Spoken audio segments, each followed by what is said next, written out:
At Christmas, my mom showed our old photo albums to my fiancé. He froze, grabbed my hand, and whispered, "Don't you see it?" See what? How can you not see it? He showed me, and I couldn't unsee it. 5 hours later, I called the police.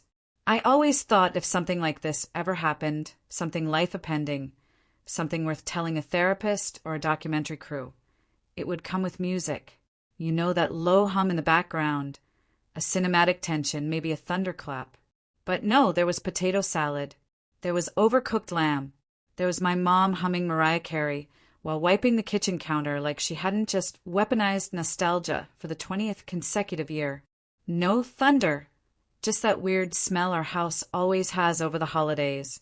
Lemon cleaner and something vaguely burnt. I wasn't expecting anything. That's the thing. I walked in like I always do, smiled like I always do, pretended this wasn't going to be another annual reminder that I never quite fit into the frame. My fiancé, Lucas, was his usual calm self, observant, quiet, the kind of man who could make a living just by noticing things. I'd brought him because I thought he could anchor me. Joke's on me, I guess.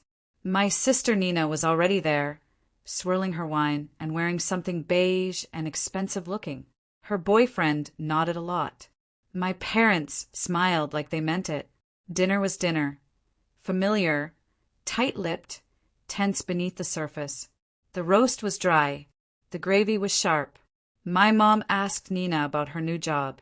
My dad asked Lucas about computers like he'd never met a millennial before. No one asked me anything, but that's standard. I used to get upset. Now I just count how long it takes for them to pretend I'm not there. This year, 9 minutes. After dessert, Mom did what she always does. She clapped her hands and said, "I brought the albums out," like it was a surprise and not something she had planned with military precision. She always brings the albums. Always acts like she just happened to find them in the hallway closet under a pile of dish towels. And we all smile like we haven't seen the same stained pages 100 times before. Nina leaned in like she was watching an award show. Her boyfriend put on his best, interested face. Lucas sat next to me, quiet. I watched him more than the pictures. First album. Birthdays, beach trips, awkward school photos. Second album. Nina as a baby, Mom glowing, Dad proud. Third album, me. That's when Lucas changed. He didn't say anything at first, but I saw it. The way his shoulders tensed. The way he squinted at one page, then another. The way he tilted his head the exact same way he does when he's retouching a photo and spots a bad crop. He was scanning, measuring, and then without looking at me, he grabbed my hand under the table. "Don't you see it?" he whispered. I blinked. "See what? How can you not see it?" Then he dropped my hand and went back to flipping pages like nothing had happened, smiling, nodding at my mom's commentary about how I once tried to feed a pine cone to a stray cat. I sat there frozen. My ears were ringing. I tried to match his rhythm, keep my smile in place, but it felt like my skin was on backwards. When I leaned in and asked him again, he shook his head slightly. "I'll explain later," he said. "Just go along with it." Which is honestly the emotional motto of my entire childhood. We left 20 minutes later. Lucas made up something about an early flight. Or maybe it was a late Zoom call. My mom fussed. My dad didn't care. Nina didn't look up from her phone. I kissed everyone goodbye like I wasn't unraveling inside. In the car, Lucas reached into his coat and pulled out a few loose photos. He must have taken them from the pile beside the albums. I hadn't even noticed. "Look," he said. I did. Kind of. The first one was me in a pink coat standing in front of a stone wall. I'd seen it before. It lived in my memory like bad wallpaper. "What?" I said. "It's just a photo." He handed me 2 more. "Same face," he said. "Same angle, same smile, same shadows. Look closer." I looked and then I saw it. It was me. The exact same version of me, copy-pasted into different settings. One in front of a fence, one by a swing set, one at a fountain. But the expression never changed.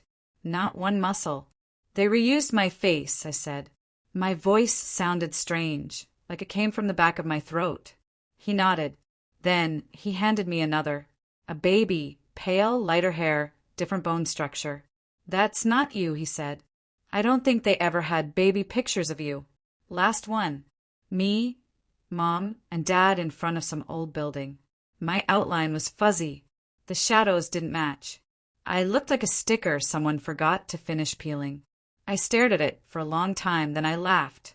Not a real laugh, the kind of sound you make when something breaks in your head. "So I'm a collage," I said. "That's fun." Lucas didn't laugh. "Why would they fake this?"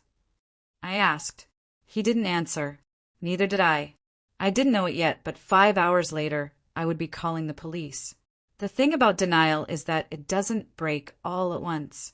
It leaks like an old pipe under the sink that everyone agrees not to talk about. You know it's dripping. You hear it, smell it, but you keep washing your hands and walking away. I stared at those photos all night. Lucas eventually fell asleep beside me, but I didn't move. I just sat there in bed like some kid waiting for monsters to show up. Except the monsters already had names. Mom and Dad. The photos were lined up on my nightstand. I kept checking them like they were going to fix themselves while I wasn't looking. They didn't. My face was still there, pasted, triplicate, frozen in some preset expression I didn't remember making. That baby's still not me. The lighting's still all wrong. And it hit me, not as a scream or some thunderclap of realization, but like a whisper I couldn't unhear. I had no idea where I came from. I mean that literally. I have no memories before I was 5. None. When I was younger, I used to think that was normal. Or maybe not normal exactly, but at least explainable.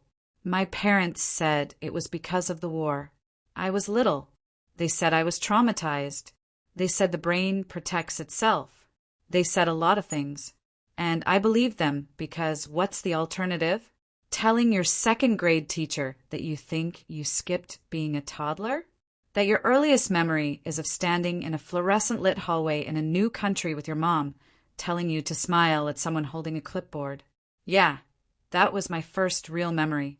The immigration office, the buzz of lights, the feeling that everything was loud and cold and wrong. I didn't understand English yet, but I understood the look in my mom's eyes. Perform. From there, it was normal as it could be. We had a little apartment. I started school. My mom packed my lunches like the other moms did, except she didn't write notes. She sent me off with perfectly folded napkins instead. My dad read the paper like it owed him money. They worked hard. They gave me what I needed. But love, that was something else. When my sister Nina was born 2 years later, the temperature in the house changed overnight. Suddenly, there were baby books and camcorder footage and scrapbooks with glitter letters. There were birthday parties with coordinated themes. There were spa days. There were hugs. There was warmth. None of that had been there for me ever. With me, it was always, "You're strong. You're independent. You never needed much." Which is just another way of saying, "We didn't give you much." I used to tell myself it was because I was older, because I was first, because they were figuring it out. But now I wasn't so sure. There were no aunts, no uncles, no cousins. No one ever visited from the old country. We never went back. My parents said they had no one left. It was war, they said. Everyone is scattered. I asked about family once. My dad said it was complicated. My mom changed the subject. And then there was the Facebook message. I was 15. I walked into the kitchen and saw her on the laptop. She was staring at a message in a language I couldn't read at the time, Serbian. There was a name I didn't recognize, a woman. The message had hearts in it. My mom's face was blank. Then she deleted it, blocked the sender, closed the laptop. When I asked who it was, she said, "Spam." Spam doesn't send you messages that make your hands shake. But I let it go because I always let go. I was diagnosed with PTSD at 17. Nightmares, panic attacks, this dull, ever-present fear, like something was always about to happen, like I was waiting for a door to slam that never did. My therapist asked me about the war. I told her I didn't remember it. She said, "That was probably why. Except now I know I wasn't scared of the war. I was scared of her." I didn't remember that right away. It didn't hit like lightning. It came in pieces. That night, as I sat at the kitchen table, staring at the photos Lucas had taken, one memory blinked to life like a flashlight in a dark room. A woman. Not my mother. Not the one who raised me. Someone else. A softer face, dark eyes. She smelled like citrus. I was holding her hand. And then there was another woman. Not the one who raised me. Someone else. Softer voice, gentle hands. I was holding her hand. Then the woman I grew up calling Mom walked in. She was younger, smiling like she'd just arrived. The first woman leaned down and said in Serbian, "This is your babysitter." That was the first time I met her. Then another flash. Me pulling on a coat, crying, saying, "I want Mama." And a hand on my shoulder tight. "Don't say that again. If you talk about her, you disappear." I remember those words now. I didn't before, but they were there, buried under years of being told to smile for the camera. And then the screaming. I was in a bed. New, strange. My legs kicking, my chest burning. I was calling for her. The first woman. The one who smelled like citrus, and another voice. Cold. Enough. I don't know how long the panic lasted. Maybe minutes, maybe centuries. Lucas found me on the kitchen floor, gasping, my palms flat against the tiles like I was trying to hold on to something. He tried to touch me. I flinched. He sat beside me instead, not saying anything. And somewhere in the middle of that, still on the floor, breath caught in my throat, vision swimming, I reached for my phone and dialed 911. The operator picked up on the third ring. 911, what's your emergency? My chest was caving in, my mouth opened, but no sound came out at first. Lucas was still kneeling beside me, one hand on my back, steadying my breath like he could anchor it. I finally forced the words out. "I've been kidnapped." A pause, sharper now. "Ma'am, are you safe right now?" I think so. I'm home." "Is the person who took you with you now?" No, it was a long time ago. I think. I just remembered it." Another pause, then a shift in tone. Gentle, still controlled. "Okay, take a breath for me. You're not in danger right now." "No, but it's real. I remember now. They weren't my parents." Lucas reached over and took the phone. "Hi, this is her fiancé. She's having a panic attack. It just came on about 15 minutes ago. She's been uncovering some things. Childhood photos that look clearly edited, no birth records, weird inconsistencies, and she just had a very vivid memory. She believes she was abducted when she was around 5. It would have happened 25 years ago outside the U.S. The operator stayed calm. "I understand. What's your location?" Lucas gave our address. "I'm going to log this as a welfare check and forward it to the department's investigative unit. You'll get a call from someone to follow up. If either of you feels unsafe in the meantime, don't wait. Call us back immediately." Lucas thanked her and hung up. I was still shaking, but the words had been said out loud to someone real, and there was no taking them back. I didn't sleep. I showered, changed clothes, folded laundry I didn't remember putting in. I think I emptied the dishwasher at one point. Lucas hovered, made tea, watched me like I was glassware in an earthquake. "You should rest," he said at one point. I nodded, didn't move. I kept expecting someone to knock on the door or burst through it, or for the floor to just fall out from under me. Instead, the apartment stayed quiet, humming softly like it didn't care what was happening to me. The next morning, I got an email. Case file opened, pending contact from an assigned officer. Someone would be in touch. That was it. I showed Lucas. He read it twice, then just nodded. "It's real now," he said. Real? Like it hadn't been real when I was curled on the kitchen floor, trying to remember if I'd ever actually had a mother. The knock came 2 days later. 3 taps, measured, calm, like a favor. I opened the door and saw my mom holding a brown paper bag like she was delivering cookies. My dad stood, slightly behind her, hands in his coat pockets, face neutral. "Can we come in?"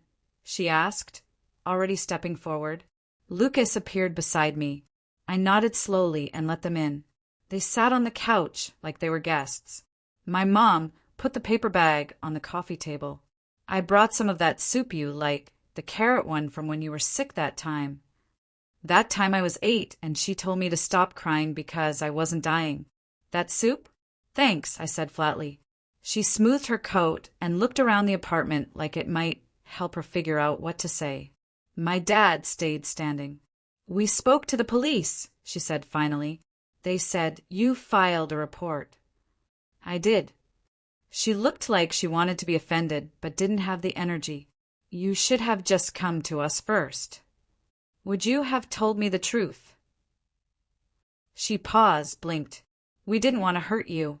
Lucas spoke. "So it's true." My dad finally stepped forward. "Yes," he said. "You're not biologically ours." I exhaled through my nose. Not relief, just confirmation of something I already knew, but needed someone to say out loud. My mom nodded. "Your mother was young, very young. She couldn't take care of you. She begged us to take you with us." "Beg?" I said. "She wanted you to have a better life. We were leaving, and she was staying behind. It was war. She knew what that meant." "So where is she now?" My mom folded her hands. "We don't know." "You never checked." It was complicated. Lucas crossed his arms. "Why fake the photos?" My dad didn't flinch. "We didn't want her to feel like she didn't belong. So you erased her real life and invented one." Lucas asked. My mom's voice cracked. "You were 5. You cried for her for weeks. It was awful, but you adjusted. You forgot. We thought it was better that way. You could have told me." "And said what?" she snapped. "That we took you from your mother? That you had a life you'd never remember? You would have hated us." "You think I don't?" Silence. Then she pulled something from her bag. A photo. Me, maybe 6 years old, holding my dad's hand. "This one's real," she said, like that was supposed to fix it. I didn't touch it. They stood. My dad looked at Lucas, then at me. "We didn't steal you. We rescued you." I didn't answer. Neither did Lucas. And the worst part, for about 10 seconds, I almost believed them. I didn't ask them gently. I said, "Tell me her name." My mom blinked, like she didn't understand the question. My dad did his usual thing, where he rubbed his face like he was exhausted by the weight of having to deal with me. "You were 5, she said. "Your memories, they aren't reliable. Try me." She shook her head. "We didn't want to hurt you." "You already did." They looked at each other. Then my dad said the name like it was a confession. "Mara Petrovic." No address, no contact, just the name. When I asked for more, my mom said we lost touch. It was war. Right. And apparently war also erases your ability to type a name into Google. We started searching that night. Lucas was on his laptop. I was on mine. My Serbian is passable when I'm talking to elderly relatives about food, but online research is another story. Mara Petrovic, apparently not an uncommon name. There were few dead ends. A florist in Novi Sad, a retired gym teacher in Belgrade. Then I clicked on a grainy Facebook profile. No smile, no filters, just a woman with dark hair pulled back, early 50s, faint lines around her eyes, and a face that made my stomach drop. I stared. Lucas leaned over. "She looks like you," he said. I shook my head slowly. "No, I look like her." It wasn't just a resemblance. It was the kind of similarity that makes you uncomfortable. The kind you don't see in the mirror until someone else points it out.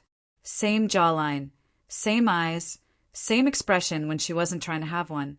She hadn't posted in months, but her About section listed a town in southern Serbia, the same one I'd heard once in passing when I was 10, and my mom slipped up. We sent a message. We used Google Translate. It probably sounded robotic, but Lucas checked it 3 times. I stared at the screen the entire time like it might answer me back. "Hello. I was given your name. I think I might be your daughter." Then we waited. She replied the next morning. One line. Can we talk? We set up a video call. I don't remember agreeing to it. Lucas did all the clicking. I just sat there wrapped in a blanket, feeling like I was about to meet someone from a dream I didn't know I'd had. And then her face appeared. She looked older than her profile photo, tired, but still her, still me. She didn't speak at first, just stared. Her hand went to her mouth like she needed to hold something in. I wasn't sure, she said finally, but now that I see you. I wanted to say something, anything, but the words got stuck somewhere behind the lump in my throat. I've been looking for you for 25 years, she said. My name. It wasn't Isabel back then. It was Anna. Or Milena. I froze. Milena. It didn't sound familiar, but it felt right, like a shoe I hadn't worn in decades but still fit. I blinked, trying to stay steady. Did you give me up? Her face broke. Not dramatically.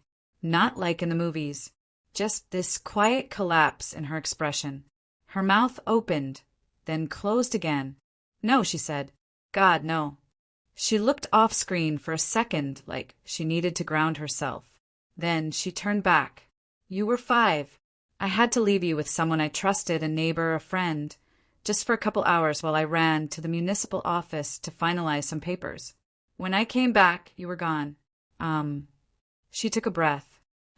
They said your babysitter, left earlier, said you went with her, but you never came home. Her voice cracked. We searched. I went to every police station, every camp. I posted flyers. I called shelters. Everyone said children get lost during war.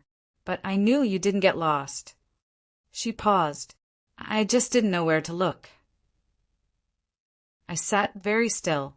Lucas was the one who asked, Did you ever apply to leave? She nodded. I was approved for a resettlement program to the U.S. Families with children got priority. I had everything ready. She looked at me then. But after you disappeared, they took me off the list. Not that I would have left without you. And then it hit me harder than any memory ever had. That's why they took me. Why they needed me. Why they edited me into those photos like I was some final puzzle piece. They didn't take me because they loved me. They took me because I got them out. We sat in silence for a while after that. Her eyes were red. Mine probably were, too. Lucas didn't say anything. Just sat next to me like he was trying to hold the edges of the room together. I never knew where you went, she said softly. I thought maybe someone took you over the border. I thought maybe you died. I didn't know what to hope for. I didn't know what to say to that. What do you say to a woman who lost you? They changed my name, I said instead. Isabel. She nodded as if the sound of it hurt. Milena was your grandmother's name. I don't know what I expected to feel. Rage? Relief? I felt hollow, like someone had reached inside and scooped everything out, but politely left the shell so I could continue functioning in public. 2 weeks later, we stood side by side at the precinct. She wore a navy coat. I brought the photos. The officer took her statements, asked us questions I barely remember answering. My mom, my real mom, unfolded a creased flyer from her purse, the original missing persons notice. My name, the first one, printed beneath a grainy photo. Milena Petrovic, age 5, last seen wearing a red scarf.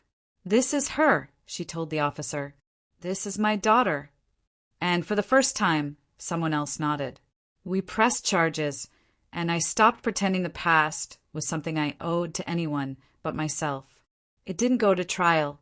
They were found guilty during the investigation. Immigration fraud, falsifying federal documents, concealing a child abduction across international borders.